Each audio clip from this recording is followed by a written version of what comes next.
বিচার বিভাগ পৃথককরণ জাতির জন্য কতটা জরুরি এবং সেটা বিএনপির অবস্থানটা বিএনপিকে কি মর্যাদা দিচ্ছে বা কোথায় নিয়ে যাচ্ছে? ব্রিটিশ এক রসিক বলেছিলেন যে গ্রেট ব্রিটেনের পার্লামেন্টটা এত শক্তিশালী, এটা নরকে নারী আর নারীকে নর বানাতে পারে না, এছাড়া পৃথিবী সব করতে পারে। আমার পার্লামেন্টটা কিন্তু সেই রকম। আপনি কি মনে করছেন যে বাংলাদেশে আবার প্রেসিডেন্সিয়াল ফর্ম অফ গভর্নমেন্টে ফিরে যাওয়ার প্রয়োজন আছে কিনা? রাজনৈতিক শক্তির মাধ্যমে যে দেশটি স্বাধীন হয়ে যে দেশটি গড়ে উঠছে সেই দেশের বিচার ব্যবস্থায় রাজনৈতিক শক্তির প্রভাব থাকবে না, এইভাবে দেখা আমার কাছে মনে হয় না যে এটা খুব যুক্তিসঙ্গত। স্বাধীন বিচার বিভাগ না থাকলে কিন্তু আইনের শাসন যদি সুন্দরভাবে ফাংশন না করে তাহলে সেই দেশে গণতন্ত্র টেকে না।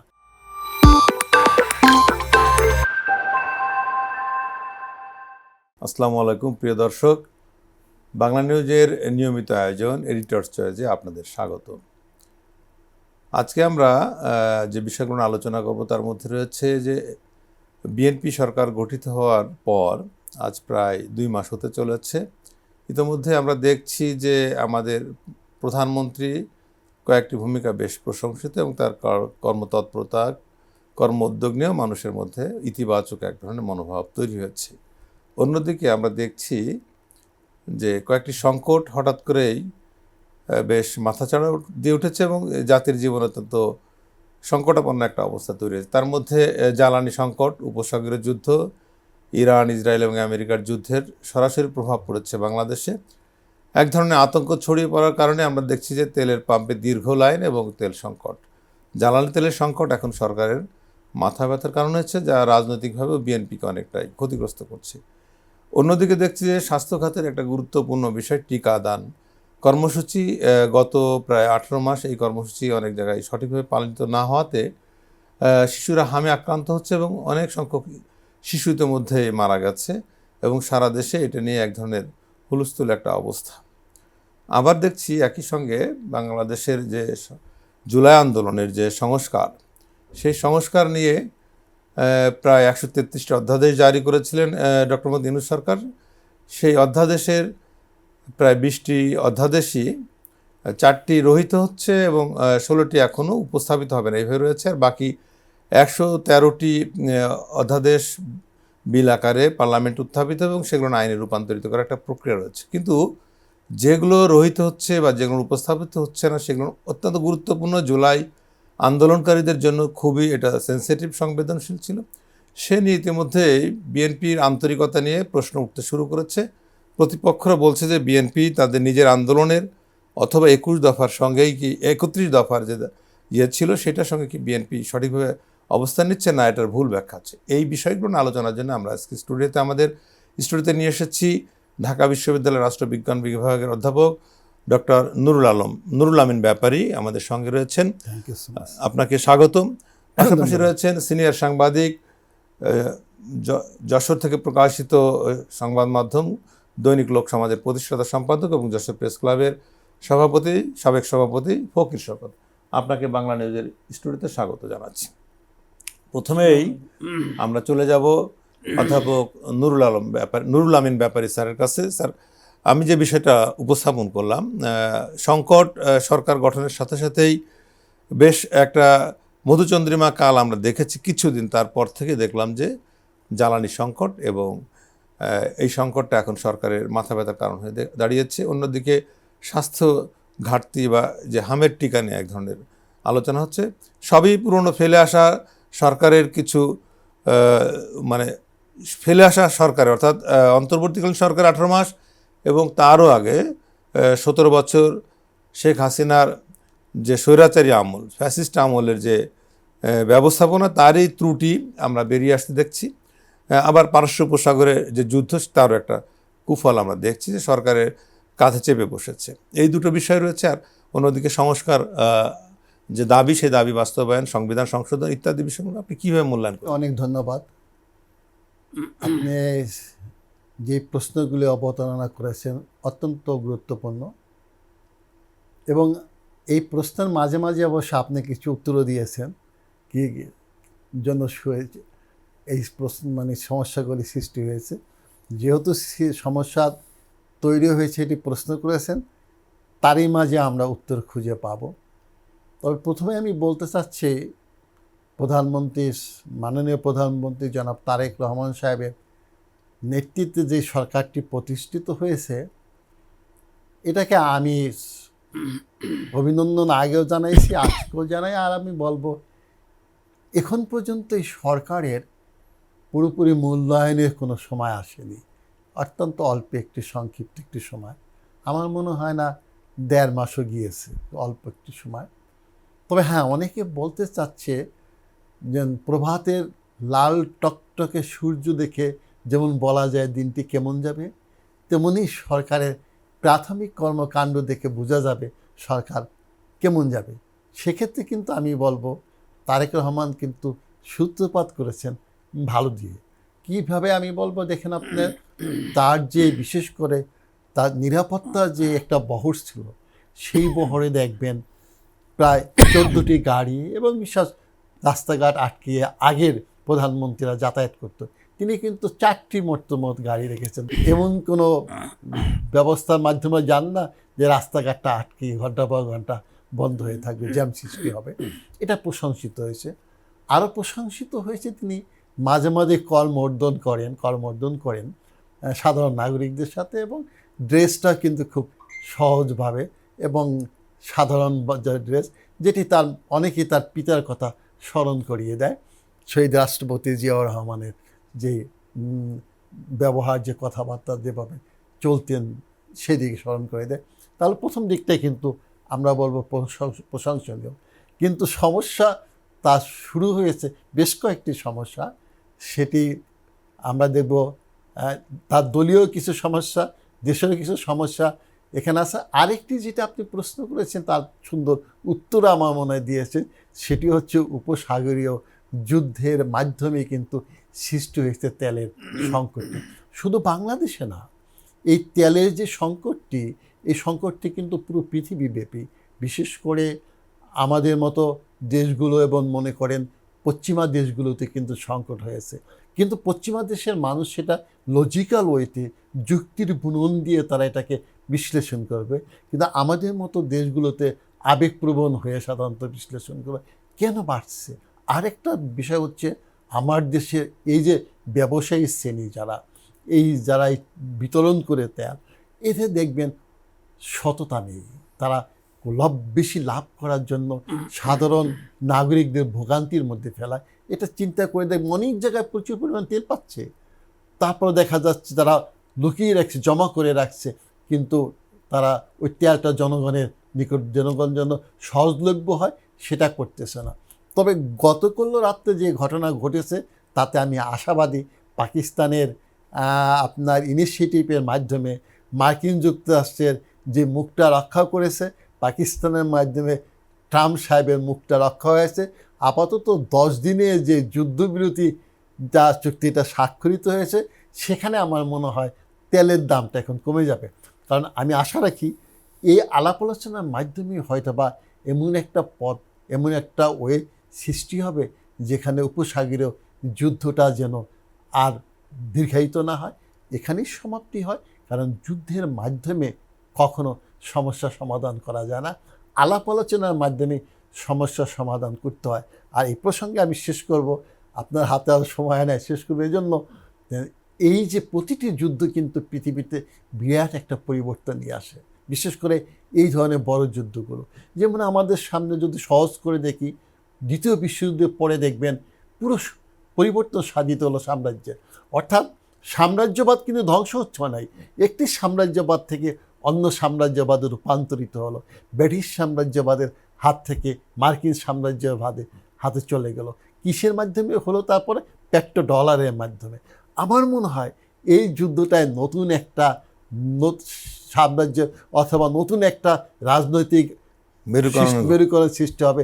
সেই সৃষ্টিটা হবে হয়তোবা ওই যে আপনার ইরান যে প্রস্তাবটা রেখেছে পেট্রোডলারের মাধ্যমে না, এইটা বেচা কেনা হবে চায়নার ইয়ানের মাধ্যমে।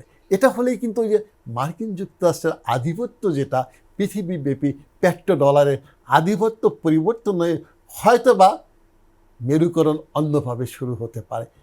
এটা আমরা দেখতে পাবো। আপনি স্যার এই যে বিষয়টা আনলেন, যুদ্ধের বিষয়টা এনেই ফেললেন, এবং এটা প্রাসঙ্গিক এখন সারা বিশ্বের রাজনীতিতে বাংলাদেশের জন্য। এর কারণেই তো আজকে তেল সংকট, এবং ঘরে ঘরে এই সংকট পৌঁছে গেছে, জিনিসপত্রের দামেরও উপরের একটা প্রভাব পড়েছে। আমরা দেখলাম যে কালকে রাতেই এক ধরনের যুদ্ধবিরতি, এবং সেটা সম্ভবত 14 দিন, আপনি বলেছেন 10 দিন, এবং পাকিস্তানের সেনাপ্রধান আসিফ মুনিরের মাধ্যমে এই লিয়াজোটা হলো।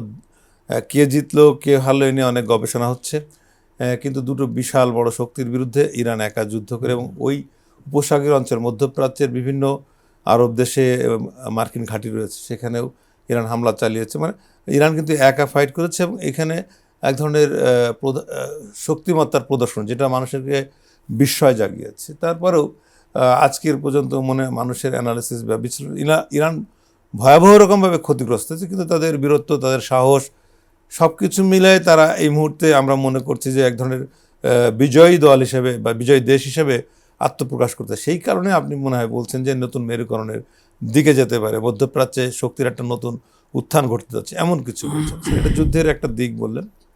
আর আপনি যে বললেন বৈশ্বিক পরিবর্তন, সেটা দীর্ঘ আলোচনা। আমি আরও আলোচনায় ছিলাম যে বাংলাদেশে হাম জ্বরে শিশুরা মারা গেছে এবং নতুন সরকারের অভিষেক। অন্যদিকে আমার যে মূল আলোচনার বিষয় ছিল যে সংবিধান সংশোধন নিয়ে যে বিষয়টা, আগামীকাল একটা বিল আসবে, আমরা সেখানে দেখলাম যে আপনার বিচার বিভাগ পৃথকীকরণ দীর্ঘদিনের দাবি, বিএনপি সরকার তার বিরুদ্ধে এক ধরনের অবস্থান নিয়েছে, এবং অধ্যাদেশটি বাতিল করার বিষয়টা সামনে আগামীকাল আলোচনা হবে। কিন্তু গতকাল হাইকোর্ট একটা রায় দিয়েছেন, হাইকোর্টের রায় প্রকাশ হয়েছে, পুরনো রায়, আপনার 2 সেপ্টেম্বর এই রায়টা দিয়েছিল। সেটা হচ্ছে যে পৃথক সচিবালয়, বিচার বিভাগ পৃথক করার জন্য সম্পূর্ণ পৃথক সচিবালয় স্থাপন করতে, এবং সেখানে প্রধান বিচারপতির নেতৃত্বেই বিচার বিভাগের সমস্ত প্রশাসনিক অবকাঠামো, বিচারকদের, অধস্তন বিচারকদের বদলি, নিয়োগ, সব কিছু নির্ধারিত। এইটাই ছিল এই রায়টি। আজকে পত্রিকায় এসেছে এবং এটা গতকাল প্রকাশিত হয়েছে। আগামীকাল বিল উত্থাপন হবে যে অধ্যাদেশ বাতিল রহিত। এখন দেখা যাচ্ছে এই ক্ষেত্রে যে বিষয়টা গুরুত্বপূর্ণ হয়ে দেখা যাচ্ছে যে আদালত একটি রায় দিচ্ছে, বিল পার্লামেন্টে একটা উঠছে, প্রেসিডেন্ট আর একটা অধ্যাদেশ জারি করেছেন। 3টে বিষয় কিন্তু খুব সামনে এসে গেছে, এবং এইটার সঙ্গে বিএনপির একটা রাজনৈতিক অঙ্গীকারের প্রশ্ন রয়েছে। এই বিষয়টা আপনি কিভাবে দেখছেন যে বিচার বিভাগ পৃথকীকরণ জাতির জন্য কতটা জরুরি, এবং সেটা বিএনপির অবস্থানটা বিএনপিকে কি মর্যাদা দিচ্ছে বা কোথায় নিয়ে যাচ্ছে? আমি আপনার প্রশ্নের উত্তরে বলবো, বিচার বিভাগের স্বাধীনতা প্রশ্ন যেটি উঠেছে, এটা কিন্তু দীর্ঘদিনের দাবি চাওয়া পা, এবং এটা কিন্তু জনদাবি। প্রকৃতপক্ষে অপোজিশন পলিটিক্যাল পার্টি, যারা অপোজিশনে থাকে, তারা কিন্তু বেশি অনুভব করে, কারণ তাদের প্রতি এই বিচারের মাধ্যমে যে অন্যায় অবিচার করা হয়, তখন তারা উপলব্ধি করে যে না, এই বিচার বিভাগের স্বাধীনতাটা প্রয়োজন, উপলব্ধি করে বেশি। আমরা দেখব বিগত 15টি বছর পতিত সরকারের সময় কিন্তু এই অপোজিশন পলিটিক্যাল পার্টিরাই কিন্তু বেশি উপলব্ধি করেছে যে আমরা ন্যায় বিচার পাচ্ছি না। কিন্তু প্রশ্ন হচ্ছে, এখন কিন্তু তাদের সুযোগ এসেছে এটাকে এমনই একটা পদ্ধতিতে অগ্রসর হতে হবে, যেমন বিচার বিভাগের স্বাধীন বিচার বিভাগ না করলে প্রকৃতপক্ষে গণতন্ত্র প্রতিষ্ঠিত হতে পারে না। আপনি মার্কিন যুক্তরাষ্ট্রের কথা দেখেন, মার্কিন যুক্তরাষ্ট্রের গণতন্ত্র আর গ্রেট ব্রিটেনের গণতন্ত্র কিন্তু এক না। মার্কিন যুক্তরাষ্ট্রে যেমন জুডিশিয়াল রিভিউ যেটা আছে, এটার মাধ্যমে দেখবেন আপনি প্রেসিডেন্ট অনেক সময় তার মাথা নত করতে বাধ্য হয়। ডোনাল্ড ট্রাম্প দেখবেন কিছুদিন আগে ট্যারিফ নিয়ে বিভিন্ন আদেশ জারি করেছে, আইন পাস করেছে, কিন্তু দেখবেন কোর্টে গিয়ে, হাইকোর্টে গিয়ে সেটা বাতিল হয়েছে। হয় কি, তখন ব্যালেন্স থাকে, চেক অ্যান্ড ব্যালেন্স, এটা কিন্তু বিচার বিভাগেই রক্ষা করতে পারে। আপনি যে প্রশ্নটা করেছেন, সুন্দরভাবে এটা ব্যাখ্যা দিতে পারি। মার্কিন যুক্তরাষ্ট্রের কনস্টিটিউশন সম্পর্কে বলা হয়, we are under the constitution, but the constitution is what the জাজেস say as it is. We are under the constitution, শাসনতন্ত্রের অধীনে আমরা, but the constitution is what the জাজেস সে অ্যাজ ইট ইজ। অর্থাৎ জাজ কী বলে ওইটা। কীভাবে জাজ বলবে? ওই যে কনস্টিটিউশনে যখন মীমাংসা করতে পারে না, ইভেন পার্লামেন্টও যখন মীমাংসা করতে পারে না, তখন কিন্তু জাজ যে রায়টা দিবে ওটি আইনে রূপান্তরিত হবে। তবে আমি ক্লিয়ার করে দিচ্ছি, সবার উপরে কিন্তু পার্লামেন্ট। এখন parliament can do and undo everything accept making a man woman A woman a man. British এক রসিক বলেছিলেন যে গ্রেট ব্রিটেনের পার্লামেন্টটা এত শক্তিশালী, এটা নরকে নারী আর নারীকে নর বানাতে পারে না। এছাড়া পৃথিবী সব করতে পারে। আমার পার্লামেন্টটা কিন্তু সেই রকম পার্লামেন্টারি ফর্ম অফ গভর্নমেন্ট, সমস্ত ক্ষমতা পার্লামেন্টের হাতে। এখন দেখতে হবে এই পার্লামেন্টকে কতটুকু তার ফাংশন করতে পারে। আর সবচেয়ে আমি আনন্দিতের জন্য এবারে পার্লামেন্টে কিন্তু একটা শক্তিশালী অপোজিশন পার্টি এসেছে, এবং কারা কী রোল প্লে করে তাদের রোল প্লে করার সুযোগটা দেওয়া হয় কিনা।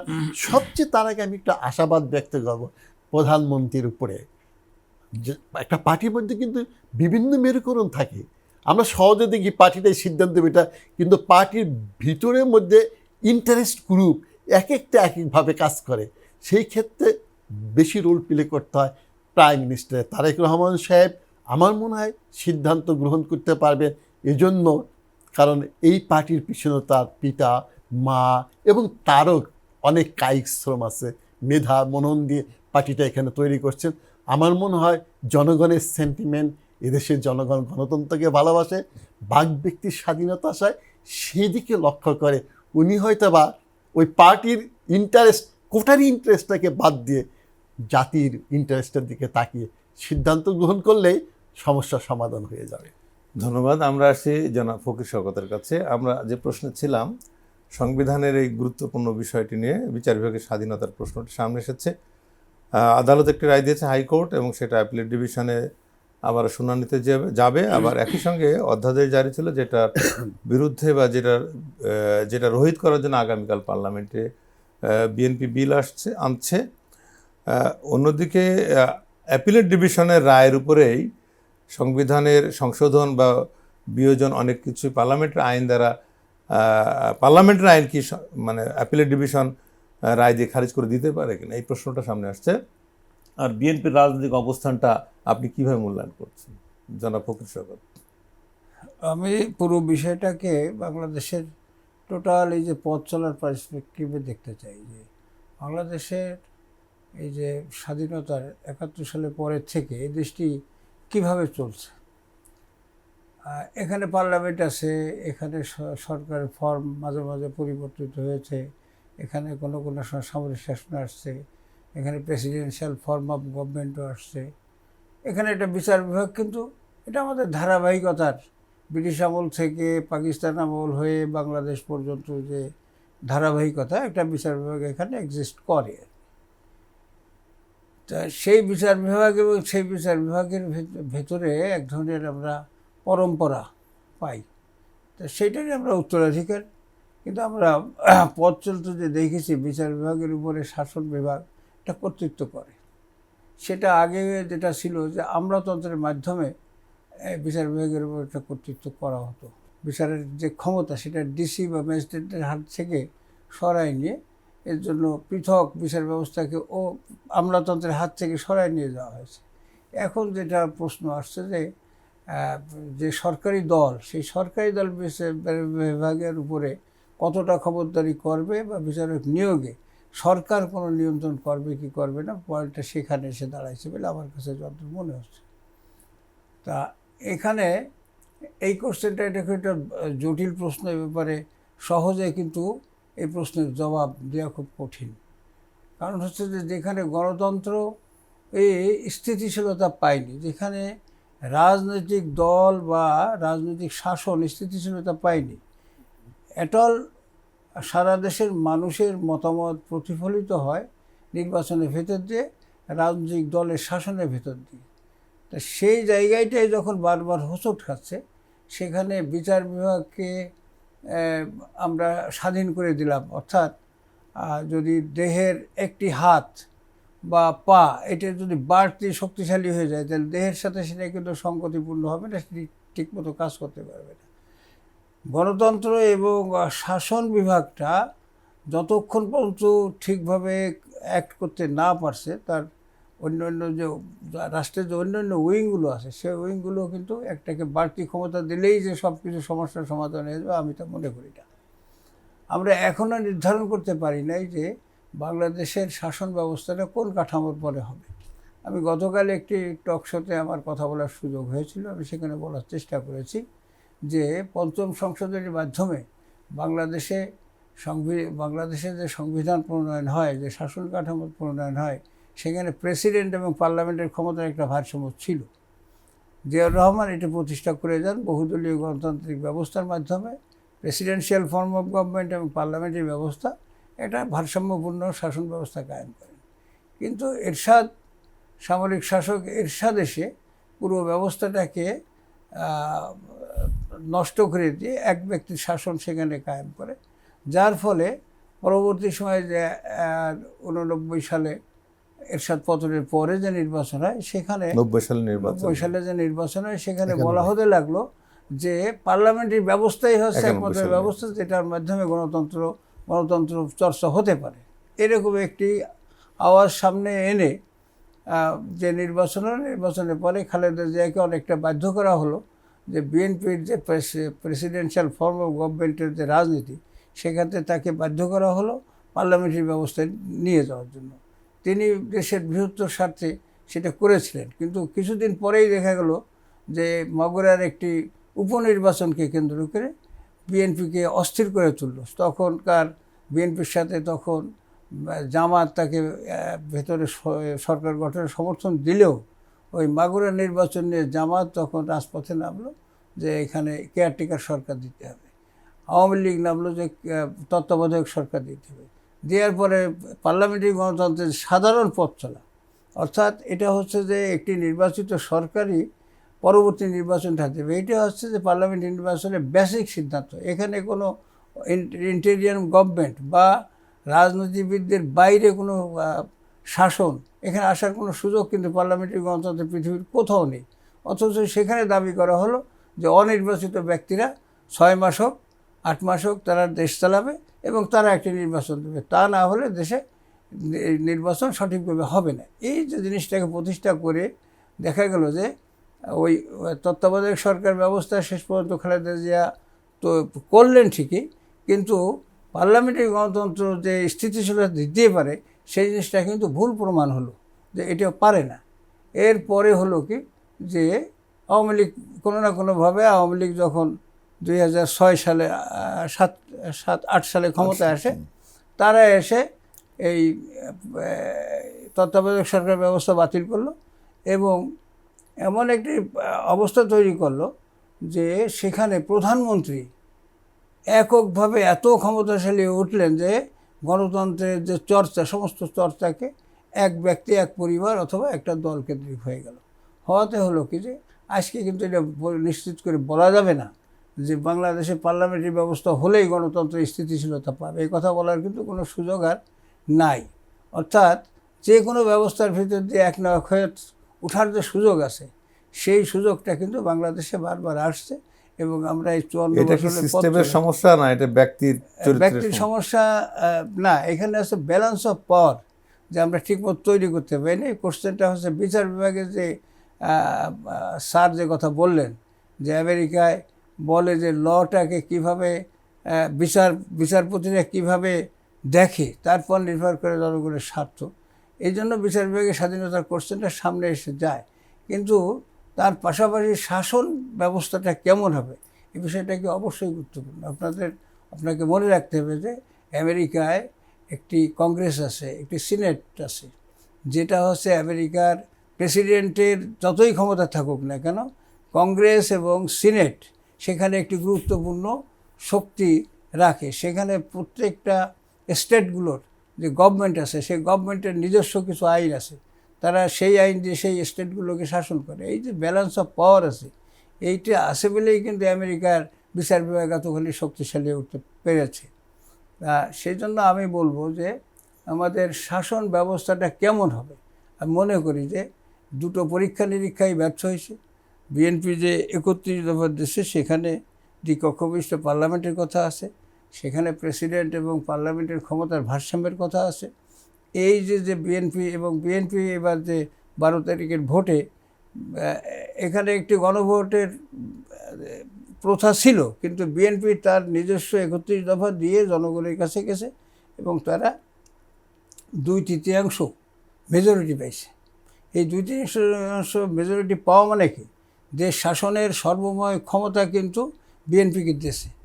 তা দেওয়ার কারণে বিএনপি পার্লামেন্টে দেশে কীভাবে তারা যে 31 দফা দিয়েছিল সেই 31 দফা। আর এর সাথে একটা কথা যোগ করতে হয় যে এদেশের জনগণ জিয়াউর রহমানের শাসন দেখছে, এদেশের জনগণ খালেদা জিয়ার শাসন দেখছে, এদেশের জনগণ তারেক রহমানের এই 17 বছরের গণতন্ত্রের লড়াই, যে লাগাতার যে লড়াই, সেই লড়াই দেখছে। এই লড়াই দেখার পরেই তারা কিন্তু বিএনপিকে রাষ্ট্রকে শাসন করার জন্য দায়িত্ব দিয়েছে। এই দায়িত্বের ক্ষেত্রে অবশ্যই বিএনপি প্রথম দেখবে যে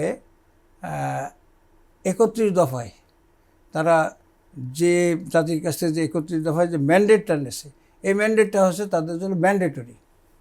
এখানে যদি ডক্টর ইউনূস, যেটা আমি প্রথমে বলবো যে ডক্টর ইউনূস ক্ষমতা আসার পরেই বিএনপির মহাসচিব দাবি করেছিলেন যে 3 মাসের ভেতরে আমাদের সংবিধান মোতাবেক 3 মাসের মধ্যেই নির্বাচন দিতে হবে। কিন্তু তারা 3 মাসের মধ্যে নির্বাচন না দিয়ে তারা তার ক্ষমতাকে প্রলম্বিত করার জন্য তারা কিন্তু 1 বছর 8 মাস নিয়ে গেছে, এবং তারা চাচ্ছিল, এমন স্লোগান দেওয়ার চেষ্টা করছিল তারা 5 বছর ক্ষমতায় থাকবে। অর্থাৎ তারা এরকম দাবি করতেছিল যে তারা হচ্ছে শেখ হাসিনার উত্তরাধিকারী, যে কারণে শেখ হাসিনার যে টার্মের যে টাইমটা, এই টাইমটা তারা পূরণ করতে চাচ্ছিল।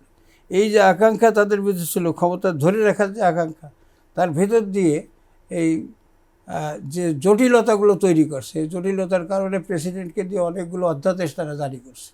এই অধ্যাদেশগুলো কিন্তু যেটা জনস্বার্থে না, এটা ছিল হচ্ছে অনেকগুলোই ছিল আছে তারা যাতে ক্ষমতায় থাকতে পারে, সেই ক্ষমতায় থাকা এবং তাদের কর্মকাণ্ডগুলোকে যাতে অনুমোদন করানো যায় সেই জন্য। আপনারা জানেন যে প্রেসিডেন্টের হাতে তারা শপথ নিয়েছিল এই সরকার, পরবর্তী সময় সেই প্রেসিডেন্টকে তিনি শেখ হাসিনার উত্তরাধিকার বা ফ্যাসিবাদের উত্তরাধিকার হিসেবে সেই প্রেসিডেন্টকে সরানোর জন্য তারা লাগাতার চেষ্টা করে যাচ্ছে। অর্থাৎ সাংবিধানিক যে ধারাবাহিকতা বাংলাদেশের স্বাধীনতার পর থেকে চলে আসছে, সেই ধারাবাহিকতাকে নস্যাতের যে একটা উদ্যোগ, চেষ্টা, সেই চেষ্টাও কিন্তু করা হয়েছে। এর সাথে আমি মনে করি যে দেশি বিদেশি নানা চক্রান্ত এই কাজের সাথে এই চেষ্টার সাথে জড়িত ছিল। সেইটার জন্য আজকেও সেই চেষ্টা যে নেই এটা বলা যাবে না। যারা সেটা পার্লামেন্টের ভেতরেও সেই চেষ্টা হচ্ছে, পার্লামেন্টের বাইরেও চেষ্টা হচ্ছে।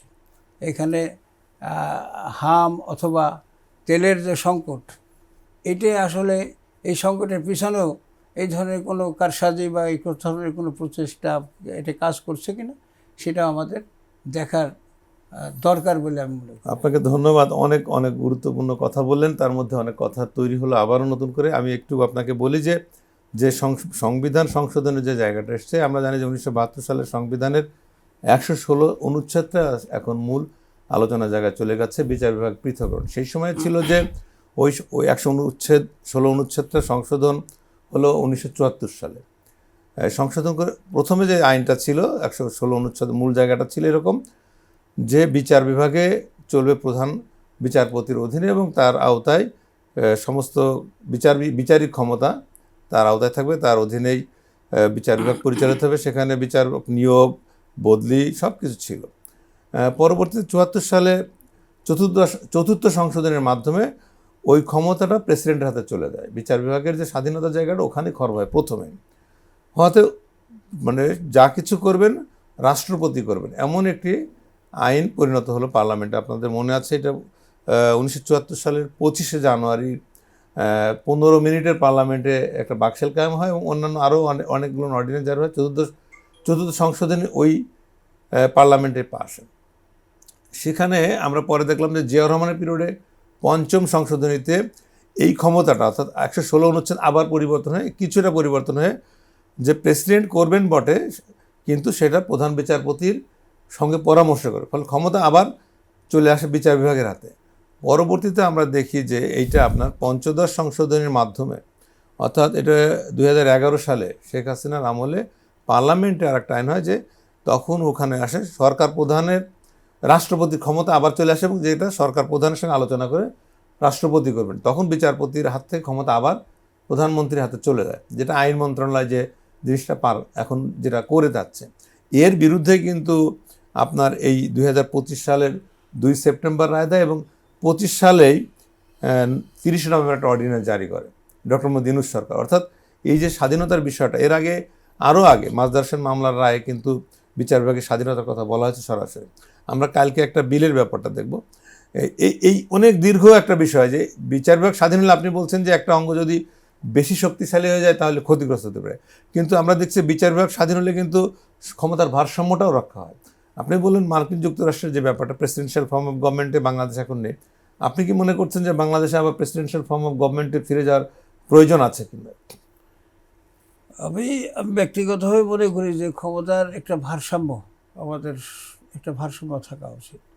যেমন দ্বিকক্ষ বিশিষ্ট পার্লামেন্টে ক্ষমতার কিছু ভারসাম্য আসবে, আর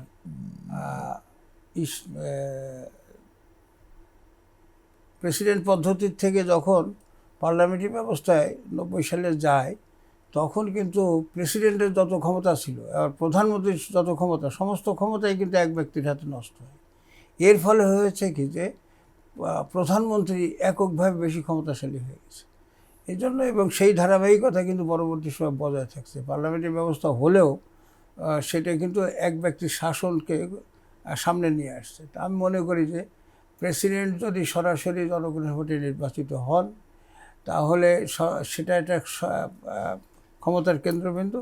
পার্লামেন্টও যেহেতু জনগণের ভোটে নির্বাচিত হবে, পার্লামেন্টও ক্ষমতার একটা কেন্দ্রবিন্দু। আবার যদি একটু উচ্চ কক্ষ থেকে থাকে, সেটাও একটা ক্ষমতার কেন্দ্রবিন্দু। তাহলে নির্বাহী ক্ষমতাটা কিন্তু 3টি ভাগে ভাগ হচ্ছে। পাশাপাশি যদি বিচার বিভাগকে আমরা শক্তিশালী করতে পারি, বিচার বিভাগের বিচারক নিয়োগটা, এখানে মূল প্রশ্ন আছে বিচারক কিভাবে নিয়োগ হবে কি হবে না। হ্যাঁ, তা এখন যেখান থেকে বিচারক নিয়োগ হবে সেই জায়গাটা তো ক্ষমতার থেকেই তো বিচারক নিয়োগ হয়। সেই ক্ষেত্রে অবশ্যই প্রধান বিচারপতির একটা ভূমিকা তো এখানে থাকেই।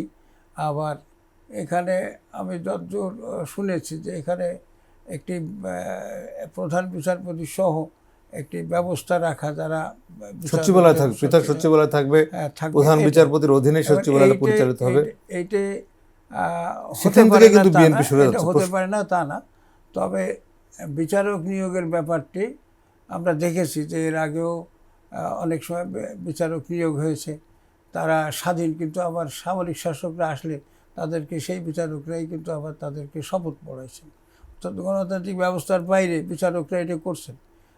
আপনি জানেন যে আমাদের যে তত্ত্বাবধায়ক ব্যবস্থা প্রথমে হলো, সেই তত্ত্বাবধায়ক ব্যবস্থার টোটাল তত্ত্বাবধায়ক সরকারটা পরিচালনার জন্য কিন্তু একজন অবসরপ্রাপ্ত প্রধান বিচারপতির পরেই দায়িত্ব দেওয়া হয়েছে। তারপরেও সেটা কিন্তু আমাদের দেশে ঠিকমতো কাজ করে না। সেই জন্য বিচার বিভাগ স্বাধীন হলেই ব্যক্তি সেখানে যে কোনো ব্যক্তিও যে অতখানি ঊর্ধ্বে উঠতে পারবে, এ ধরনের আশা করা যায় না। তা আমি মনে করি যে শাসন কাঠামো যদি ঠিক পথে যায়, তাহলে বিচার বিভাগকেও আসলে আস্তে আস্তে ঠিক পথে নেওয়া সম্ভব। এটা আমরা জানি যে এই বাংলাদেশকে স্বাধীন করছে, এটা হচ্ছে রাজনৈতিক শক্তিতে স্বাধীন করছে। বিচার বিভাগের রায়ে বা এই ধরনের কোনো সিদ্ধান্তে কিন্তু বাংলাদেশ স্বাধীন হয়নি। তাহলে যারা রাজনৈতিক শক্তির মাধ্যমে যে দেশটি স্বাধীন হয়ে যে দেশটি গড়ে উঠছে, সেই দেশের বিচার ব্যবস্থায় রাজনৈতিক শক্তির প্রভাব থাকবে না, এইভাবে দেখা আমার কাছে মনে হয় না যে এটা খুব যুক্তিসঙ্গত। ধন্যবাদ জনাব ফকির শওকত। আমরা আসছি আবারও অধ্যাপক নুরুল আমিন ব্যাপারী স্যারের কাছে। স্যার, আপনার কাছে জানতে চাচ্ছিলাম, উনি বলছিলেন, জনাব ফকির শওকত বলছিলেন যে রাষ্ট্রপতি শাসিত সরকার ব্যবস্থাটাও বিবেচনা করা যেতে পারে আবার নতুন করে, কারণ উনি বলছিলেন যে প্রধানমন্ত্রীর শাসন ক্ষমতা, দেখা যাচ্ছে যে পার্লামেন্টারি সিস্টেমে প্রধানমন্ত্রী এককভাবে স্বৈরাচারী হয়ে ওঠার একটা ব্যবস্থা আছে। আবার দ্বিকক্ষ বিশিষ্ট পার্লামেন্ট যদি হয় সেক্ষেত্রে ভারসাম্য রক্ষা হতে পারে। অন্যদিকে বলছেন যে রাজনৈতিক শক্তিটাই হচ্ছে প্রধান হয়ে ওঠা উচিত। উনি এভাবে বলছিলেন যে সেই ক্ষেত্রে প্রধান বিচার বিভাগকে অতিরিক্ত ক্ষমতা দিলে সেটা রাজনীতির ঊর্ধ্বে চলে যায়, তাহলে কিন্তু সেটা আবার কতটা যুক্তিসঙ্গত হবে। কারণ বাংলাদেশের স্বাধীনতা আন্দোলন, বাংলাদেশের 90-এর আন্দোলন বা সর্বশেষ 24-এর আন্দোলন, বারংবার আমাদের স্বাধীন বাংলাদেশেই আমরা কয়েকটা আন্দোলন দেখলাম, 90, 24 এবং 71 সালে যে অভ্যুত্থান, সব কিছুই রাজনীতির শক্তির দ্বারা পরিচালিত হয়েছে। ফলে এখানে রাজনীতি একটা মুখ্য বিষয়। আমরা এখন দেখছি যে প্রসঙ্গটি সামনে আসছে যে বিএনপি বিপুল সংখ্যক নিরঙ্কুশ সংখ্যাগরিষ্ঠতা নিয়ে, রাজনৈতিক শক্তি নিয়েই কিন্তু ক্ষমতায় আসীন হয়েছে। কিন্তু অনেকেই বলছেন ইতিমধ্যে যে বিএনপি এই রাজনীতিকরণের পাশাপাশি আমলাতন্ত্রের দ্বারা পরিবেশিত হয়ে যায়, ভুল সিদ্ধান্ত নিচ্ছে কিনা, বা আপনি সেরকম একটা কথা বলতেও যাচ্ছিলেন, আপনি কিভাবে দেখছেন স্যার? না, আমি ওরকম কথা বলি নাই। আমি বলছি অল্প সময় এখন পর্যন্ত বিএনপির সিদ্ধান্তগুলো ভুল হয়নি, সামনে হয়তো বা ভুল হয় কিনা সে আঙ্গিকে আমরা পরে বিশ্লেষণ করব। আপনার প্রথম প্রশ্নগুলি খুব সুন্দর, আজকের প্রশ্নগুলো। এখন প্রশ্ন হচ্ছে বিচার বিভাগের স্বাধীনতা নিয়ে যে আলোচনা, এটা দীর্ঘদিনের বাংলাদেশে যেটা আলোচনা এখনও হচ্ছে, অনেক আগে হচ্ছে, পৃথিবীর বিভিন্ন দেশেই কিন্তু বিচার বিভাগ নিয়ে আলোচনা হয়। এমনকি আমরা দেখব মার্কিন যুক্তরাষ্ট্র বিচার বিভাগের স্বাধীনতা নিয়ে অনেক আলোচনা হয়েছে, একটা পর্যায়ে এসে কিন্তু বিচার বিভাগের স্বাধীনতাটা তারা ভালোভাবে দিয়েছে এবং এখন বিচার বিভাগ স্বাধীনতা এনজয় করতেছে। এই প্রসঙ্গে সবচেয়ে যার লেখাটা আমরা সবার সামনে তুলে নিয়ে আসি তিনি হচ্ছেন Montesquieu, theory of separation of power, অর্থাৎ ক্ষমতার পৃথকীকরণের যে নীতিটা, ওনারটাকে আমরা সাধারণত সবার সামনে তুলে নিয়ে আসি এবং এক্সাম্পলগুলো আমরা সাধারণত মার্কিন যুক্তরাষ্ট্রকে সামনে রেখে দিতে চাই, যে কীভাবে ভাইয়া সুন্দরভাবে বিশ্লেষণ করলেন কীভাবে চেক অ্যান্ড ব্যালেন্স তৈরি করা হয়, যেখানে বিচার বিভাগ কতটুকু পর্যন্ত যেতে পারবে, শাসন বিভাগ কতটুকু, আইন বিভাগ কতটুকু যেতে পারবে। ওখানে কিন্তু আইন বিভাগের মধ্যে আবার দেখবেন আইন বিভাগ এবং শাসন বিভাগের মধ্যে চেক অ্যান্ড ব্যালেন্স আছে। আপনাকে কাল দুদিন আগের ঘটনা দিই।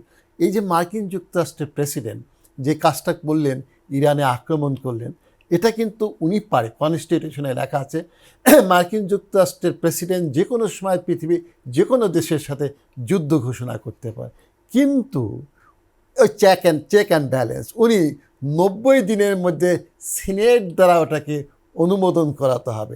ওই 90 দিনের মধ্যে যদি সিনেট অনুমোদন না করে এটা বেআইনি হয়ে যাবে। এমন একটা প্রসঙ্গ ঘটল কখন? প্রথম বিশ্বযুদ্ধ সম্পর্কে আমরা সবাই জানি। প্রথম বিশ্বযুদ্ধের পরে লিগ অফ নেশন হয়েছিল। League of nation car initiative হয়েছিল? মার্কিন যুক্তরাষ্ট্রের প্রেসিডেন্ট, গ্রেট ব্রিটেনের প্রাইম মিনিস্টার এবং আমরা দেখব আপনার ফ্রান্সের যে প্রেসিডেন্ট, তাদের উদ্যোগ হয়েছিল। এটাকে কিন্তু ফ্রান্স লিগ অফ নেশনের মেম্বার হলো, ইভেন জার্মানি হয়েছে, গ্রেট ব্রিটেন হয়েছে। মার্কিন যুক্তরাষ্ট্র যখন হতে গিয়েছে তখন অনুমোদন চেয়েছে কার? সিনেটের। সিনেটের অনুমোদন যখন চেয়েছে তখন মার্কিন যুক্তরাষ্ট্রে সিনেট প্রশ্ন করেছে প্রেসিডেন্টকে যে তুমি যে এই যে ইনিশিয়েটিভ নিয়ে নিজে আমাকে না জানে, আমার নলেজের বাইরে, আমার মিনস সিনেটের নলেজের বাইরে এই লিগ অফ নেশনের মেম্বার হয়েছ, এখন আমরা যদি না দেই অনুমতি তুমি কিভাবে মেম্বার হবা? আচ্ছা বাপু, তুমি লিগ অফ নেশনের মেম্বার হও গিয়ে, আমরা অনুমোদন করলাম না। ওই জন্য কিন্তু মার্কিন যুক্তরাষ্ট্র লিগ অফ নেশনের মেম্বার হতে পারে নাই। অর্থাৎ সিনেট হচ্ছে এত পাওয়ারফুল, কীভাবে চেক অ্যান্ড ব্যালেন্স, প্রেসিডেন্ট এত ক্ষমতা কিন্তু তার চেকের মধ্যে রাখছে, সেজন্য যে কোনো অঘটন, অন্যায় কাজ না করে, আইনের যে বিষয়টা এখতিয়ার বহির্ভূত কোনো কাজ না করে। এবার কিন্তু উনি কী করছেন, এবার সম্মুখীন হয়েছিলেন, কিন্তু আমরা দেখব সিনেট অল্প কয়েকটা ভোটে পাস করে দিয়েছেন। এবং এই ক্ষেত্রে আমি দেখব যে যখন প্রেসিডেন্ট এককভাবে কিছু ক্ষমতা, এক্সট্রা অর্ডিনারি যে ক্ষমতাগুলি ইউজ করতে চায়, এবং প্রেসিডেন্ট তখন স্বৈরাচার যেন না হয়। এই বর্তমান প্রেসিডেন্ট মার্কিন যুক্তরাষ্ট্রের প্রেসিডেন্টকে অনেক নামে ডাকে, আমি একজন শিক্ষক হিসেবে বলতে চাই না, তবু আংশিক না বললে খারাপ দেখা যাবে। কেউ ওনাকে উম্মাদ হিসাবে, হাফ ম্যাড হিসাবে বা ডাকে, কেউ ম্যাড হিসাবে, কেউ স্বৈরাচার হিসাবে ডাকে, এক একটা ভেবে। ইভেন মার্কিন যুক্তরাষ্ট্রের ভিতরে আপনি দেখবেন প্রায় 90 লক্ষ লোক কিন্তু কয়েকদিন আগে তার বিপক্ষে মিছিল করেছে। No kings. হ্যাঁ, এটা নো কিংস, অর্থাৎ আমরা রাজা চাই না, আমরা গণতন্ত্র এবং চাই। এখন কিন্তু একটা দাবি উঠছে যে ইমপিচমেন্টের দাবি। হ্যাঁ, ইমপিচমেন্ট 25তম সংশোধনের মাধ্যমে তারা যাচ্ছে প্রেসিডেন্টের ওইটা ইমপিচমেন্ট। কিন্তু হয়ে যেত যদি কালকে যদি এই ঘটনাটা না ঘটতো। পাকিস্তানে যদি কালকে জাস্ট পাকিস্তানের মধ্যে যে যুদ্ধবিরতিটা হয়েছে, এটা তার ফেস সেভ করেছে। তাহলে আমরা বলছি পাওয়ার ব্যালেন্স করতে যেই চেক অ্যান্ড ব্যালেন্স, পাওয়ারের আমেরিকার পাওয়ার, প্রেসিডেন্টের পাওয়ার ব্যালেন্স করতে যেয়ে কি যুদ্ধ থেকে উনি মানে বিরতি দিতে গেলেন, ওই ইমপিচমেন্ট এড়াতে এরকম। উনি কিন্তু মনে মনে চেয়েছিলেন যে আমাকে যে কোনো একটা ভাবে রক্ষা করা হোক। উনি নিজে তো উনি মিথ্যে কথা বলেন, উনি যুদ্ধ জিতেছি এটা উনি তো কোনো নিয়ম মানে মিথ্যে বলে, কিন্তু উনি চেয়েছিল যে মুখ রক্ষার জন্য একটা প্রক্রিয়াতে যেন কিছু হয়, ওটা পাকিস্তানকেও হয়তো বা ইনডাইরেক্টলি অন্য কোনো প্রক্রিয়া বলছে ওইটা ঠিকঠাক। পাকিস্তান কিন্তু এই যুদ্ধে ভালো একটা খেলা খেলছে, তার সাথে কিন্তু ইরানেরও কিন্তু সম্পর্ক ছিল, ইরানকে ভিতরে ভিতরে অনেক সাহায্য করেছে। শুধু পাকিস্তান একটা বেকায়দায় পড়েছিল, কিছুদিন আগে সৌদি আরবের সাথে তার একটা চুক্তি হয়েছে, যেই ডিফেন্স ট্রিটি, যেটা ওইখানে একটি লেখা আছে সৌদি আরবকে আক্রমণ করলে পাকিস্তানকে এগিয়ে যেতে পাকিস্তান হবে। পাশে দাঁড়াবে, পাকিস্তানকে আক্রমণ করলে সৌদি সৌদি আরব আরব দাঁড়াবে। দাঁড়াবে। তারপরে কিন্তু পাকিস্তান এই মুসলিম শিয়া সুন্নির প্রশ্নকে বাদ দিয়ে মুসলমানদেরকে স্বার্থ রক্ষার জন্য তিনি কী করেছেন, এই যুদ্ধটাকে মুসলমানদের মধ্যে যেন না লাগে সে রোলটা প্লে করেছেন। আমি আবার চলে যাই আপনার সুন্দর প্রশ্ন দিকে। সেখানে আমি বলবো গণতান্ত্রিক পার্লামেন্টারি ফর্ম অফ গভর্নমেন্টও আপনার স্বাধীন বিচার বিভাগ প্রয়োজন, প্রেসিডেন্সিয়াল ফর্ম স্বাধীন বিচার বিভাগ প্রয়োজন। প্রশ্ন হচ্ছে স্বাধীন বিচার বিভাগ না থাকলে কিন্তু আইনের শাসন যদি সুন্দরভাবে ফাংশন না করে তাহলে সেই দেশে গণতন্ত্র টেকে না। আরেকটা উদাহরণ আমি দিয়ে দিচ্ছি, সিঙ্গাপুর দেখেন, সিঙ্গাপুর আমাদের মতো এত নির্বাচন করে না, কিন্তু এত নির্বাচনের বিষয় হয় না বা এই গুরুত্ব দেয় না। সিঙ্গাপুরে একটি বিষয় আছে, আইনের শাসন। আইনের ওই শাসনের ওই বুনন দিয়ে কিন্তু জাতিটাকে আপনি কী করছে, গণতন্ত্রের দিকে ধাবিত করছে, যতটুকু গণতন্ত্র আছে। আমার এখানে তো আইনের শাসন নেই। এই যে হাজার হাজার কোটি টাকা, লক্ষ লক্ষ কোটি টাকা তারা পাচার করেছে, এটা কে? আমার স্বাধীন বিচার বিভাগ থাকলে কি এত এই যে আপনি লুটেরা পুঁজিপতির এত সৃষ্টি হতো? আর এখন যদি এটাকে কন্ট্রোল না করা, তাহলে আমার যে পার্লামেন্ট মেম্বাররা, এই পার্লামেন্টে আমি বলবো, এই পার্লামেন্টে তো কিছু লুটেরা পুঁজিপতি আছে, তাদেরকে কীভাবে করতে হবে, ওই আইনের বুনন দিয়ে বিচার বিভাগ স্বাধীনভাবে যদি রায় দিতে পারে। ফলশ্রুতিতে আমার দেশটা গণতন্ত্রকে রক্ষা করতে হলে শাসন বিভাগ তার এখতিয়ার অনুযায়ী কাজ করবে, আইন বিভাগ তার এখতিয়ার অনুযায়ী আইন প্রণয়ন করবে, বিচার বিভাগ ওই আইনের দৃষ্টিতে, ওই কনস্টিটিউশনের দৃষ্টিতে সে কী করবে, স্বাধীনভাবে ফাংশন করবে। সেটাই হচ্ছে প্রকৃতপক্ষে গণতান্ত্রিক সমাজের করণীয় কাজ। আর এটা যদি আবার সমালোচনামূলকভাবে আমি বলি, তাহলে প্রকৃতপক্ষে আমরা যদি বলি গণতন্ত্র মানুষের কল্যাণের জন্য হওয়া উচিত। গণতন্ত্র ব্যক্তি গোষ্ঠী অথবা একটা শ্রেণীর স্বার্থের জন্য ব্যাপক আকারে দেখে, সেটা হলে গণতন্ত্র টেকবে না। ধন্যবাদ স্যার। আমরা যে প্রসঙ্গে ছিলাম যে বিএনপি বিপুল নিরঙ্কুশ সংখ্যাগরিষ্ঠতা নিয়ে পার্লামেন্টে এসেছে, এখন যে বিষয়টা হচ্ছে যে যেসব বিষয়গুলো বিএনপি যে অধ্যাদেশগুলো বাতিল করতে যাচ্ছে, সেখানে অনেকে বলছেন যে রাজনৈতিক শক্তি নিয়ে আসলেও এখন বিএনপি কি আমলা পরিবেশিত হয়ে গেছে, যে কারণে যে দাবি ছিল জুলাই আন্দোলনের, যে সংস্কার আন্দোলন ছিল, সেই জায়গা থেকে কি বিএনপি সরে আসছে আমলা দ্বারা প্রভাবিত? আপনি কি দেখছেন, কীভাবে দেখছেন বিষয়টি? একটা বিষয় এখানে আমি একটু উল্লেখ করতে চাই যে প্রস্তাব, এই গণভোটে যে প্রস্তাব আসছে, এই প্রস্তাবটা অনেক বাংলাদেশে অনেক বুদ্ধিজীবী দেওয়ার চেষ্টা করছে যে প্রধানমন্ত্রীর মেয়াদ 2 টার্মের বেশি প্রধানমন্ত্রী হতে পারবে না। স্যার পলিটিক্যাল সায়েন্সের ছাত্র এবং শিক্ষক, উনি জানেন, হ্যাঁ, তা পৃথিবীর কোনো পার্লামেন্টারি ব্যবস্থায় প্রধানমন্ত্রীর কোনো মেয়াদ হয় না। পার্লামেন্টের মেম্বাররা প্রধানমন্ত্রী নিয়োগ করে। একজন পার্লামেন্ট মেম্বার একটি কনস্টিটিউয়েন্সি থেকে নির্বাচিত হন, একটি মাত্র কনস্টিটিউয়েন্সিতে। সেই পার্লামেন্টে যারা থাকেন সংখ্যাগরিষ্ঠ সদস্যরা, এটা দলের প্রশ্ন না, সংখ্যাগরিষ্ঠ সদস্যরা যাকে প্রধানমন্ত্রী করবে তিনি প্রধানমন্ত্রী হবেন। একজন প্রধানমন্ত্রীর মেয়াদকাল 6 মাসও হতে পারে, 3 মাসও হতে পারে, আবার 5 বছরও হতে পারে। পার্লামেন্টের একটি মেয়াদকাল থাকে, প্রধানমন্ত্রীর কোনো মেয়াদকাল হয় না। অথচ প্রেসিডেন্টের মেয়াদকাল 2 বার না, মূর্খতা আমাদেরকে বোঝানো হচ্ছে যে একটা ব্যক্তি 2 বারের বেশি প্রধানমন্ত্রী হতে পারবে না। এবং শেষ পর্যন্ত আমি দেখলাম যে বিএনপির 31 দফায় তারা বলছে 2 বারের বেশি প্রধানমন্ত্রী হতে পারবে না। এটা প্রেসিডেন্সিয়াল ফর্ম অফ গভর্নমেন্টে, যেখানে প্রেসিডেন্ট একটা মেয়াদকালে নির্বাচিত হয়, প্রেসিডেন্সিয়াল ফর্ম অফ গভর্নমেন্টে আমেরিকায় এই ব্যবস্থাটা চালু আছে। কিন্তু পার্লামেন্টের ব্যবস্থা যেখানে যেখানে আছে, পৃথিবীর কোথাও কিন্তু প্রধানমন্ত্রীর কোনো মেয়াদ হয় না। অথচ এই দেশে বিএনপি এখানে একটা বড় ভুল করেছে আপনি বলতে চাচ্ছেন, রাজনৈতিক সিদ্ধান্ত।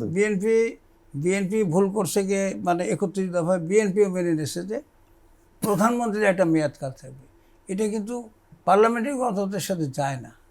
আমি এই যে যে আমি একটি গণভোট হলো, অথবা একটা কী বলে প্রেসিডেন্ট একটা কি জারি করলেন, আর জারি করার ভেতর দিয়ে একটি মানুষের যে অধিকার, মানুষ কাকে প্রধানমন্ত্রী বানাবে কি বানাবে না সে ভোট দিয়ে বানাচ্ছে, তার সেই অধিকারের উপরে হস্তক্ষেপ এইটা কিন্তু কোনো অধ্যাদেশ দিয়ে করা যাবে না। এবং সংবিধানে যদি সেই ধরনের কোনো আইন তৈরি হয়, সেটাও আমার মনে হয় যে সেটা আমাদের তার থেকে সরে আসা অথবা বাতিল করা উচিত। স্যার, জনাব ফকির শওকত বলছিলেন যে প্রধানমন্ত্রীর 2 টার্মের যে বিষয়টা খুব গুরুত্বপূর্ণ একটা বিষয় কিন্তু অবতারণা করেছে, যে এটা বিএনপি 31 দফা এনেছে। প্রধানমন্ত্রী কোনো পৃথিবীর কোনো পার্লামেন্টে নাই যে প্রধানমন্ত্রীর মেয়াদ 2 টার্ম হতে পারে। এটা প্রেসিডেন্সিয়াল ফর্ম অফ গভর্নমেন্টের প্রেসিডেন্টের মেয়াদ হতে পারে, আমেরিকায় আছে, কিন্তু বাংলাদেশে এটা মানে একটা প্রস্তাবনা রয়েছে যেটা বিএনপি তার ম্যানিফেস্টোতে রেখেছে। এটাকে আপনি কীভাবে দেখছেন? আমি প্রশ্নটা খুব সুন্দরভাবে ফকির সাহেব বিশ্লেষণ করেছেন। আমিও যেটা বলেছি, parliamentary form of government great ব্রিটেনের উদাহরণ যদি আমরা সামনে তুলে আনি, তাহলে দেখব গ্রেট ব্রিটেনে বিশেষ করে কতবার প্রাইম মিনিস্টার হবে উল্লেখ নেই।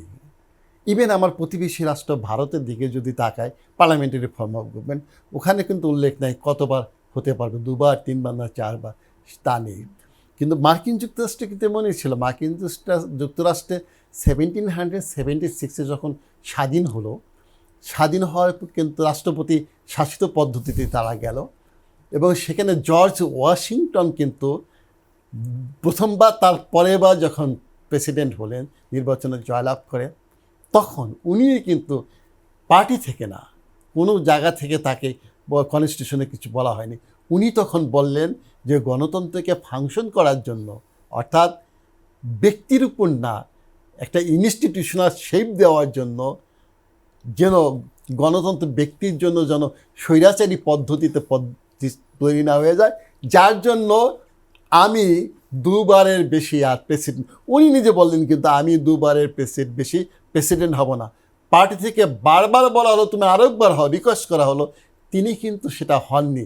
ওই যে তিনি হননি, তার পরবর্তী পর্যায় থেকে শুরু হয়ে গেল মার্কিন যুক্তরাষ্ট্রে কি 2 বারের বেশি কোনো প্রেসিডেন্ট নির্বাচিত হতে পারবে না। এখন প্রশ্ন হচ্ছে, এটা ব্যক্তির ইনিশিয়েটিভে কিন্তু অনেক সময় কনস্টিটিউশনে একটা শেপ গ্রহণ করে। কনস্টিটিউশন তো আমরা জানি, কনস্টিটিউশনটা হচ্ছে অটোবায়োগ্রাফ পাওয়ার রিলেশনশিপ ইন এ সোসাইটি। শাসনতন্ত্র হচ্ছে একটি সমাজের ক্ষমতা সম্পর্কিত আত্মজীবনী। ওই সমাজের উপর ভিত্তি করে কনস্টিটিউশন প্রণীত হবে। যেমন করে পাকিস্তানের কনস্টিটিউশন দেখবেন আমরা 9 বছরে পেয়েছি। 47 সালে যে স্বাধীন হলো, 56 সালে সোহরাওয়ার্দী সাহেবের নেতৃত্বে কনস্টিটিউশন তৈরি হলো। বাংলাদেশে কিন্তু এটা অ্যাচিভমেন্ট ছিল, 9 মাসে পেয়েছে। কীভাবে? ওই বাংলাদেশ সোসাইটিতে অত কনফ্লিক্ট ছিল না তখন। যেমন পাকিস্তানের জমিদাররা কি ক্ষমতা এনজয় করবে, পাকিস্তানের পীর সাহেবরা কী করবে, ইসলামিক ওয়েতে কী করবে, ইসলামিক রিপাবলিক অফ পাকিস্তান হবে না পিপলস রিপাবলিক অফ পাকিস্তান হবে, এই সমস্যাটা কিন্তু বাংলাদেশে ছিল না। সুতরাং কনস্টিটিউশন হচ্ছে ওই সমাজের প্রেক্ষাপটে, সমাজ কি ডিমান্ড করে তার প্রেক্ষাপটে। এখন আমি আপনার উত্তর আছি, বাংলাদেশে 2 বারের বেশি যেন প্রাইম মিনিস্টার হতে পারবে না, এটা কিন্তু বিএনপি 31 দফায় তারা উল্লেখ করেছিল। কীভাবে? এইভাবে না, পর্যায়ক্রমে 2 বারের বেশি, আমি যদি সঠিক হয়ে থাকি, কারণ এই প্রক্রিয়ার সাথে 2 বারের বেশি না, এই প্রক্রিয়ার সাথে আমি জড়িত ছিলাম। এই প্রক্রিয়ার সাথে আমি, কারণ বিএনপির সাথে তো আমি 10টি বছরে রাজপথে আন্দোলন করেছি, হাতে হাত মিলিয়ে আন্দোলন করেছি, সব দিকেই করেছি। এখানে কিন্তু 27 দফা প্রথম, পরে 31 দফা আসে। ওইখানে দেখেন 2 বার না, পর্যায়ক্রমে, অর্থাৎ পর্যায়ক্রমে 2 বার। এবার তারেক রহমান সাহেব 5 বছরের জন্য প্রাইম মিনিস্টার, পরের বার 5 বছর পর্যায়ক্রমে, পরের বার, কিন্তু তারপরে যদি একবার বাদ দিয়ে আবার তিনি প্রাইম মিনিস্টার হন, এম আই ক্লিয়ার? তাহলে কিন্তু 31 দফা তাহলেও হতে পারবেন। কিন্তু ইউনূস সাহেব যেটা করলেন, সেটা করলেন না, 2 বারের বেশি আর বাংলাদেশে কেউ প্রধানমন্ত্রী হতে পারবে না। ওই সময় হয়তো বা বিএনপি বাধ্য হয়েছে, কেন? ওই যে তারা যে কথা বলে, নির্বাচনটা যদি না হয় অসুবিধা হতে পারে। তবে 31 দফার তাদের যে একটা নির্বাচনী যে ম্যানিফেস্টো, আমার মনে হয় ওটাকে অনার করতে হবে, কারণ ম্যানিফেস্টো হচ্ছে কমিটমেন্ট টু দ্য নেশন। এটা লক্ষ্য করতে হবে। নির্বাচনের কমিটমেন্ট হচ্ছে আমাকে ভোট দাও, আমি 5 বছর এই কাজ করব, এই কমিটমেন্ট অনুযায়ী। আমি সহজভাবে বলতে চাবো যে বিএনপি যেন তার কমিটমেন্ট অনুযায়ী যায়। কমিটমেন্ট অনুযায়ী গেলে জনগণ অসুবিধা হবে না, জনগণ কিছু ব্যতীত হবে না। কিন্তু বাঙালি জাতি কিন্তু অসম্ভব একটা জাতি। এরা হঠাৎ করে এমনভাবে গর্জে উঠে, কল্পনা করা যায় না। 69-এর গণ অভ্যুত্থান, 90-এর গণ অভ্যুত্থান, আবার দেখবেন 24-এ যে ঘটনাটা ঘটেছে, কেউ কল্পনা করতে পারে নাই এত শর্ট টাইমে একটি আওয়ামী লীগের মতো পতিত সরকার, স্বৈরাচারী সরকারের পতন ঘটবে। আমি উত্তরটা আপনাকে ফিনিশ করতে চাচ্ছি। আব্দুল আওয়াল মিন্টু সাহেব 3-4 দিন আগে একটা কথা বলেছেন, 24-এর অভ্যুত্থানের আকাঙ্ক্ষা যদি জাতিকে পূরণ না করানো হয়, তাহলে আরেকটি বড় অভ্যুত্থান অথবা বিপ্লবের জন্য আমাদের অপেক্ষা করতে হবে। আমি রাষ্ট্রবিজ্ঞানে ছাত্র হিসেবে বলি, বিএনপিকে অত্যন্ত আমি ভালোবাসি, কারণ বিএনপির সাথে আমি অনেক আগে থেকেই জড়িত। এবং ম্যাডাম খালেদা জিয়া যখন 86 সালে ঢাকা বিশ্ববিদ্যালয় শিক্ষক সমিতির সাথে আলাপ আলোচনা করতে গিয়েছিলেন, হাসিনা ওয়াজিদ যখন নির্বাচনে গেল এরশাদের ওই নির্বাচনে, তখন বিএনপি যাবে কিনা সেখানে এমাজউদ্দিন শাহ অন্যান্য শিক্ষকরাও যখন বিএনপিকে নির্বাচন যাওয়ার জন্য বলল, আমি একক অধ্যাপক নুরুল আমিন সেদিন বলছিলাম, সেদিন অ্যাসিস্ট্যান্ট প্রফেসর ছিলাম, যুক্তির বুনন দিয়ে বলেছিলাম বিএনপি নির্বাচনে গেলে 14টি আসন পাবে না। আমি আজকে অকপটে বলতেছি, বেগম খালেদা জিয়া ওই ছোট শিক্ষকের কথাটা অনার করে আমাকে পরে ডাকে এনেছিল, বলছিল আমরা স্ট্যান্ডিং কমিটি আলোচনা করব, নির্বাচনে যাবে না। অর্থাৎ জনতার ম্যান্ডেট দেখতে হবে, আদর্শ জনতা কি চায়। তো সেই ক্ষেত্রে বিএনপি শহীদ রাষ্ট্রপতি জিয়াউর রহমানের একটি দল, যার পদাঙ্ক অনুসরণ করে বেগম খালেদা জিয়া পরিচালিত করেছেন। সবচেয়ে শ্রেষ্ঠ গণতান্ত্রিক সরকার ছিল 91 থেকে 95 সালে বাংলাদেশের কনটেক্সটে। সেই ক্ষেত্রে আমি বলবো তারেক রহমান তার পার্টির মধ্যে কিন্তু অসুবিধায় পড়তে পারেন, কারণ সমস্ত পার্টিগুলি, পৃথিবীর সমস্ত পার্টির মধ্যে ইনার কন্ট্রাডিকশন থাকে। ওই ইনার কন্ট্রাডিকশনগুলি সেটেল করে তাকে সিদ্ধান্ত নিতে হবে, internal interest as well as external interest. আবার আমি বলতেছি, 31 দফা কিন্তু তারা হঠাৎ করে দেন নাই। ওই এক্সটার্নাল অ্যাক্টরস যারা, তারা বলছিল তুমি এই পদ্ধতিতে, খুব সম্ভবত এই পদ্ধতিতে অগ্রসর হও। অর্থাৎ স্মরণ রাখতে হবে, আমাদের মতো গরিব দেশে এক মাগে শীত যায় না। জনাব ফকির শওকত, আপনার কাছে যাবো। এবার শেষ প্রশ্ন আবারও, আপনি বলছিলেন যে হ্যাঁ না ভোট হলো গণভোট, আবার অন্যদিকে আমরা দেখলাম যে বিএনপি 31 দফা দেবে এবং তারা বিপুল ম্যান্ডেট নিয়ে ক্ষমতা 209টি আসন পেয়েছে। এখন অনেকেই বলছেন যে বিএনপি তার প্রতিশ্রুত হ্যাঁ ভোটে পাশ করলেও সেই বিষয়গুলো মানছে না বা জুলাই সনদ বাস্তবায়নের দিকে যাচ্ছে না। তাহলে কি কোনটা আসলে এখানে গুরুত্বপূর্ণ, 209টি আসন এরকম সংখ্যাগরিষ্ঠতা না গণভোটের মাধ্যমে যে ম্যান্ডেট দিয়েছিল জনগণ, সেইটা কোনটাকে আপনি আগে রাখবে, বিএনপি কোনটা রাখবে? আগে অধ্যাপক নুরুল আমিন সাহেবের একটি, যেটা প্রধানমন্ত্রীর যে মেয়াদকাল নিয়ে যে কথাটা বলছেন, আমি এইটা দেশের জন্য যে সংবিধান, এটা কোনো পার্টি বা ব্যক্তিকে সামনে রেখে করা উচিত না, এটা আমি মনে করি। তারেক রহমান 2বার প্রধানমন্ত্রী হলেন কি হলেন না, তার জন্য একটা আইন করতে হবে। আমি এই ধরনের কোনো ব্যবস্থা যদি বিএনপি করে দেয়, এটা বিএনপির জন্য রাজনীতি একটা, বিএনপি বা যেই করুক না কেন, এটা সেই দলের জন্য বা সেই নেতৃত্বের জন্য একটা স্থায়ী একটা ক্ষতচিহ্ন হয়ে থাকবে। কারণ সংবিধান এটা কিন্তু বহমান একটা ব্যাপার। সেখানে যদি আমরা সেই জায়গায় একটা বাদ দিয়ে দেই যে প্রধানমন্ত্রীর মেয়াদ এরকম থাকতে হবে, পার্লামেন্টের মেয়াদ আছে সেই পর্যন্ত তারেক রহমান প্রধানমন্ত্রী এমন তো কোনো কথা নেই যে তাকে সামনে রেখেই বিএনপি তো অন্য কেউ প্রধানমন্ত্রী প্রার্থী হতে পারে, করতে হবে। এই মানসিকতাটা এটা আমরা রেখেছি যে বাংলাদেশে সংবিধান যতবার পরিবর্তন হয়েছে সেখানে ব্যক্তিকে সামনে রাখা হয়েছে। এটা 4র্থ সংশোধনী যখন করা হয় তখনই কিন্তু শেখ মুজিবকে সামনে রেখেই 4র্থ সংশোধনী করা হয়েছিল। পার্লামেন্টে দাঁড়িয়ে বলেছিলেন যে আমি বিরোধী দল। এই যে মানসিকতা থেকে আমরা রাজনীতিকে দেখি, এর থেকে বেরিয়ে আসা উচিত। কনস্টিটিউশনটা হচ্ছে এটা দেশের জন্য, এটা চলমান। হ্যাঁ, উনি ঠিকই বলেছেন যে তখনকার আমেরিকার প্রধান প্রেসিডেন্ট তিনি বলেছিলেন যে আমি এটাকে দুইবারের বেশি করতে চাই না, আমি ব্যক্তির উপরে যেতে চাই না। এটা তার পার্সোনাল একটা জায়গা, ঠিক আছে, কিন্তু এইটাই পরবর্তী সময় আইন না হোক একটা প্রথা হিসেবে আমেরিকানরা তার প্রতি শ্রদ্ধা দেখা এটা করেন।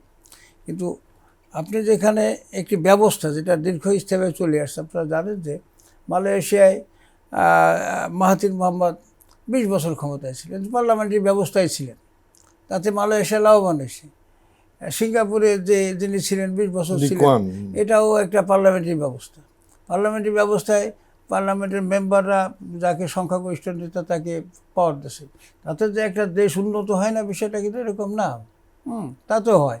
এই জন্য এই জায়গাটাকে মার্ক করে প্রধানমন্ত্রীর মেয়াদকাল, আমি ঠিক এই পয়েন্টে আমার বিরোধিতা, নট দ্যাট যে বিএনপি মানে এটা করছে বলে তাকে মানতে হবে, হ্যাঁ বলতে পারে, কিন্তু জাতির জন্য কোনটা ভালো কি মন্দ সেটা অবশ্যই পার্লামেন্ট মেম্বার হিসেবে তাদের বিবেচনার দাবি রাখে। আর আপনি বলছেন যে গণভোট এবং আমি একটা কথা বলছি যে 2/3 মেজরিটি, পার্লামেন্টের 2/3 মেজরিটি মানে কি? এটা যদি আপনি পার্সেন্টেজ করেন তাহলে এটা কি দাঁড়াচ্ছে পার্সেন্টেজ হিসেবে? এটা জনসংখ্যার, এটা হচ্ছে বিএনপির সিট হচ্ছে 211টা সম্ভবত, তাদের যে সব মিলে 12টা হবে, 12টা, আবার যদি মহিলা সদস্য আসে সেই ক্ষেত্রে পার্সেন্টেজ যা দাঁড়াবে, আপনি গণভোটে যদি পার্সেন্টেজও ধরেন যে গণভোটের পার্সেন্টেজ যেই, তাহলে এই পার্লামেন্ট মেম্বারদের যে নির্বাচনের যে পার্সেন্টেজ সেই হিসেব যদি করেন, তাহলে এই পার্লামেন্ট নির্বাচনের যে ফলাফল এইটি হচ্ছে গণভোটকে ছাপায় চলে যায়।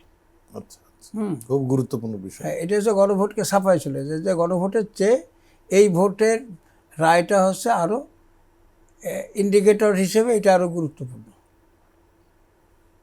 আমাদের এই পয়েন্টটাকে অবশ্যই গুরুত্ব দিতে হবে যে আপনি দুটো ঘটনাই ঘটছে। আর একটা কথা যে নির্বাচনের পরে পার্লামেন্টে যে শপথ হয়েছে, এই শপথ অনুষ্ঠানে বিএনপির সদস্যরা কিন্তু ওই সংবিধান সংস্কার পরিষদের সদস্য হিসেবে শপথ নেন নাই।